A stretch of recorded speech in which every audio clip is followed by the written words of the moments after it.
If this material world of biology, physics, and chemistry is all there is, why would we experience the level of disgust and fury at the unjust exploitation of human beings who are just the random product of a process of chance, followed by the brutal outcome of the survival of the fittest? Why should any of it matter if we're just here by chance, a confluence of biochemical reactions? Doesn't our rage at injustice tell us something about who we are as human beings? Back in 2023, I had the opportunity to address the National Prayer Breakfast in Westminster. It is possibly the most nervous I have ever been. It was in the hall where Henry VIII used to hang out and I think actually used to play tennis. And Queen Elizabeth II lay in state there after she died. It was a few weeks after the coronation of King Charles, and his gold coach was still there on display. So this is an event that is attended by members of Parliament, Lords, so members of the House of Lords, as well as ambassadors to London from all over the world. It felt like a really huge honour, but also a massive task to try and say something meaningful in 19 minutes. So we agreed the theme after a piece that I had written for The Times on cancel culture and forgiveness. You can still read that piece if you're interested.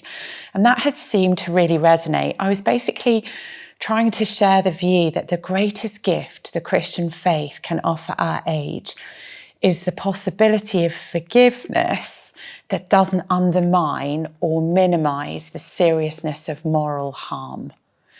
So here's the message. We're going to listen to it together for a minute, and afterwards I'll reflect on it a little bit. Well, good morning. What a joy to be here together at this prayer breakfast. A while ago, I slipped into a pew in one of Britain's most beautiful cathedrals. It was a Wednesday, and it was dusk. I was there for evensong. And I was chilled to the bone at the moment of the service when the choir sang the words of Mary's Magnificat, which are recorded for us in Luke's Gospel. And these are the words they sang. He has put down the mighty from their seats and exalted them of low degree.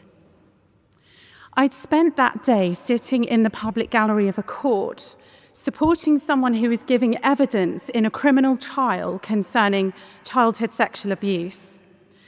Mary's words expressing hope on behalf of the poor, the humble, and the powerless felt especially meaningful that evening in the aftermath of the horrific trauma recounted.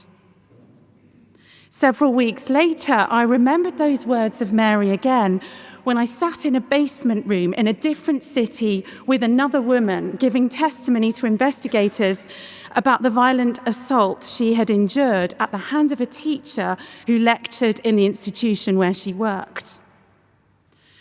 In our individual lives and in our national lives and in this wider cultural moment, it feels like there is so much loss, so much harm, and a greater awareness of injustice and trauma and the damage that these things cause.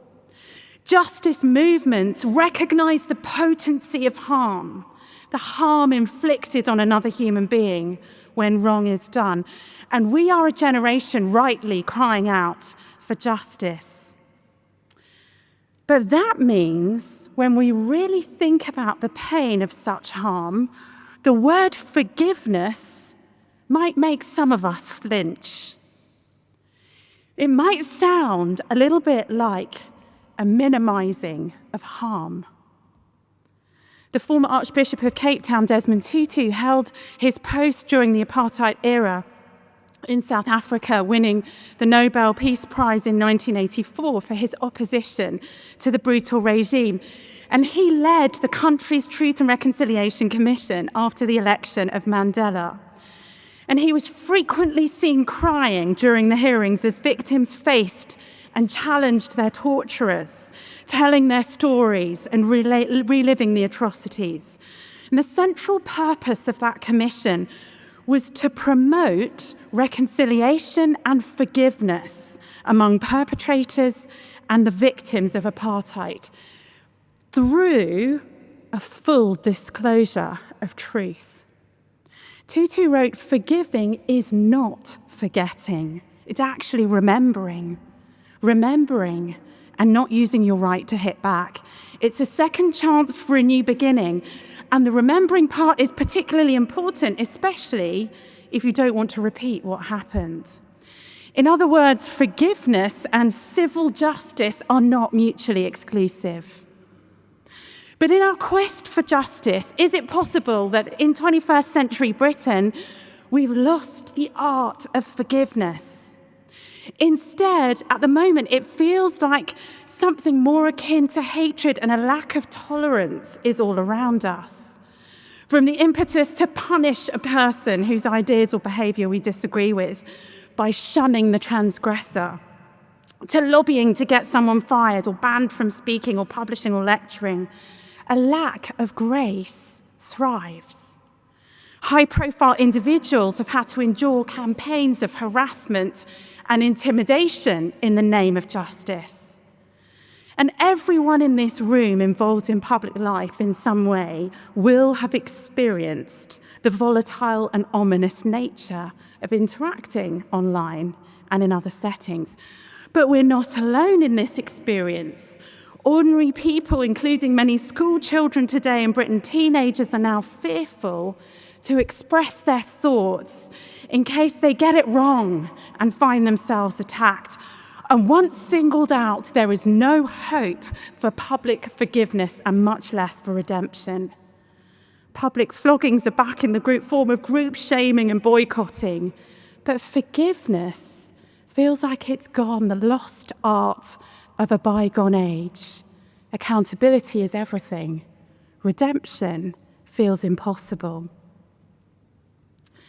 So in this cultural moment, whilst free speech advocates and intellectuals may well wring their hands in despair, let's take note of what is bubbling under the surface of this cultural phenomenon. There's a passion for justice driving some of it.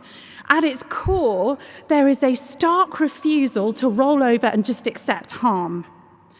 And there's a rejection of the unqualified relativism of postmodernism. After all, something matters in absolute terms if injustice matters. Individuals matter, culture matters, society matters. Now, I believe the Christian faith has something really profound to say to us in this cultural moment that is prizing justice so highly, as well as having some important questions to pose. Firstly, isn't it worth considering why we might feel outrage at the suffering of this world or the perceived injustices we see around us at all? If this material world of biology, physics, and chemistry is all there is, why would we experience the level of disgust and fury at the unjust exploitation of human beings who are just the random product of a process of chance, followed by the brutal outcome of the survival of the fittest? Why should any of it matter if we're just here by chance, a confluence of biochemical reactions? Doesn't our rage at injustice tell us something about who we are as human beings? Now, of course, materialists and agnostics, as well as Christians and people of other faiths, will experience anger and outrage in the face of injustice and the suffering of others. But my question is, what can account for that anger? If human beings are created in the image of God, as the Old Testament puts it in the book of Genesis, that would apply whether a person believed it or not. If life is in some way sacred, we would have ways of knowing this to be true. The Hebrew poet in the Old Testament puts it like this. He says, God has set eternity in the hearts of people. I think our human rage at injustice in this cultural moment points towards that. It points beyond itself to the sacredness of life and the possibility of eternity in our hearts. The possibility that as human beings, we are infinitely precious and unimaginably loved by our Creator, image bearers of the divine. So if our culture holds out little possibility of redemption or forgiveness, forgiveness begins to be seen as moral weakness. Is this really what we want? Redemption is one of the grand themes in literature and art of many civilizations, and it matters deeply to us as human beings. But forgiveness and redemption are being lost in our pursuit of justice to a cold cruelty that's resonant of the denouncements of authoritarian regimes in the past. Perhaps some in our generation have lost personal contact with such systems.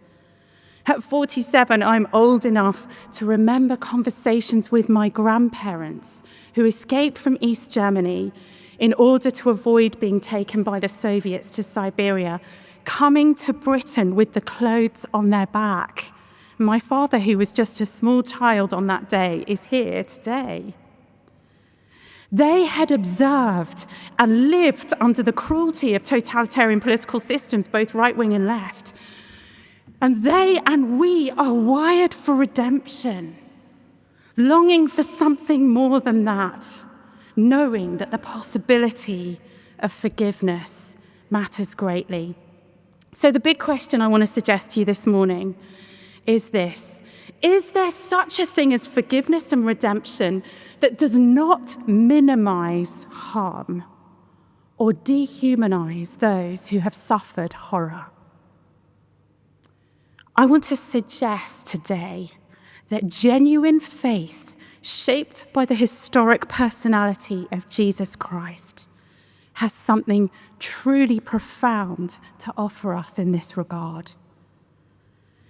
The instinct in culture that harm matters so profoundly that a person must pay, must perhaps even die some kind of social or professional death for their transgression, points beyond itself to the echo of a story that has given meaning to millions of people around the world for over 2,000 years. Jesus of Nazareth, as God incarnate, God in flesh, willingly died by crucifixion at the hands of the Romans. And as we heard in the reading just earlier, his death is described in the New Testament as a ransom, an offering, and a sacrifice. He pays a price for the transgressions of the world that means that forgiveness can be real. The price we all intuitively sense must be paid for harm is actually paid by Jesus. Forgiveness may have been rejected by some as a moral weakness that denies the seriousness of the wrongdoing, but Christian forgiveness doesn't say the thing that happened didn't hurt, it wasn't wrong, or it doesn't matter. Forgiveness means the incident did hurt, it was wrong, and it does matter. Because every human being has been made in the image of God, our suffering matters profoundly. It matters at a transcendent level. But I have the power to forgive you, to release you from my vengeance, because I can trust that justice will ultimately be done. I can commit to supporting civil justice in this life, and I can trust that there will be eternal justice in the hands of God. The transgression and harm will be judged by a higher authority than you or me. If any of us truly repent and own our wrongdoing, we can be forgiven in an ultimate sense because someone has paid. The death of the Son of God in history points to the extraordinary cost of that. And it points to the vast value placed on you, including your suffering, by a loving God.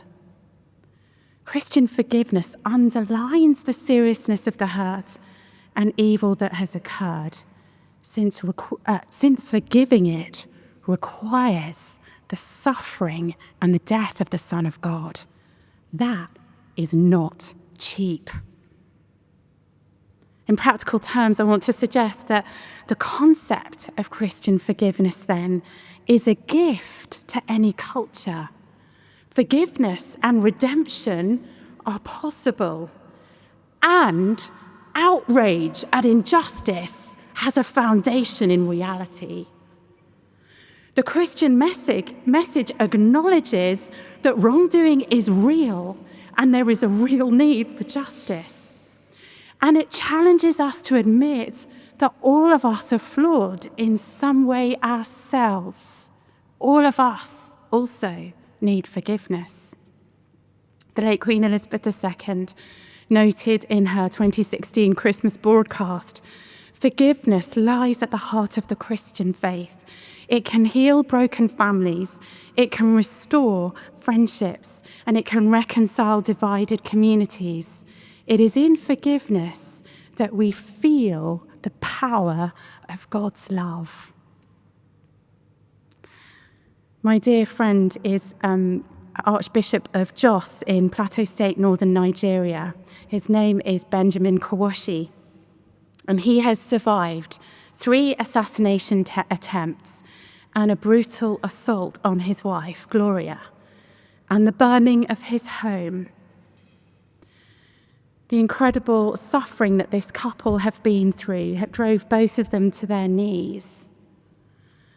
But they found the strength through their faith to forgive, and they found the strength to carry on serving the people of their community, many of whom are the terrorists who kidnapped hundreds of children, Christian schoolgirls.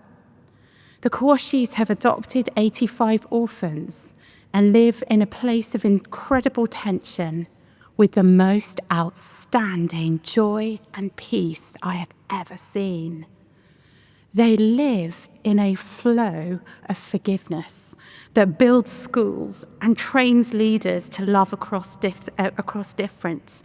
They build churches that serve communities, that lead to friendships across divides. Forgiveness in action is beautiful and compelling, and it helps rebuild a broken world. The Christian offer of forgiveness is for everyone, to receive it and to be empowered to give it. To be offered forgiveness I don't deserve, that doesn't minimize any of the harm that I have caused, and yet affirms my belovedness, is the heart of God's forgiveness in Christ. And through the ages, this forgiveness has had the power to change the trajectory of a life, turning me around, setting me on a new path of goodness, beauty, and truth, instead of floundering in wrongdoing. This forgiveness also has the power to liberate me from ongoing harm when I've been the victim, since it liberates me from the burden of accomplishing vengeance, which is a feat beyond me. And it frees me to live totally free from bitterness and in peace. All of us in this room this morning are invited to receive forgiveness and to receive the power to forgive others. I believe the power to forgive may just be the greatest gift that the Christian story can offer our age. The report done after the Truth and Reconciliation Commission of South Africa concluded this: "We have been privileged to help to heal a wounded people, though we ourselves have been, in Henri Nouwen's profound and felicitous phrase, wounded healers. When we look around us at some of the conflict areas of the world, it becomes increasingly clear that there is not much of a future without forgiveness, without reconciliation. God has blessed us richly so that we might be a blessing to others. Quite improbably, we as South Africans have become a beacon of hope to others locked in deadly conflict, that peace, that a just resolution is possible. If it could happen in South Africa, then it can certainly happen anywhere else. Such is the exquisite, divine sense of humour. Let me end with that one phrase again. I believe the power to forgive and to receive forgiveness may just be the greatest gift that the Christian story can offer our age. Thank you for listening.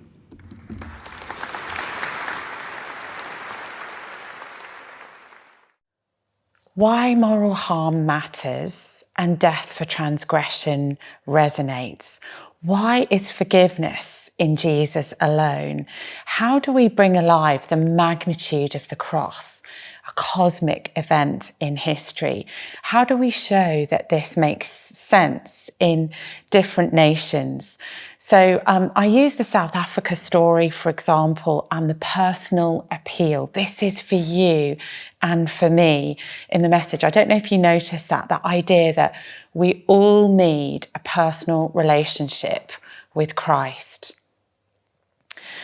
I hope you enjoyed listening to that message, and I hope it resonates with you as much as it did for people in the room. And afterwards, I've had the opportunity to do something similar in Scotland and in different parliamentary kind of contexts around the world. Thank you so much for listening to the podcast today. Advocate Collective exists to publicly advocate for the Christian faith, which is actually what this whole episode has been about. I really believe that the goodness, beauty, and truth of the gospel make the most sense of the deepest questions of our hearts as human beings. Doing this kind of work takes research and time and effort, and that requires support. If you would like to support any aspect of that kind of work, you can find us at advocate-collective.org. I hope that you've enjoyed this message today, and I want to say thank you so much for listening. I hope this has been a blessing to you.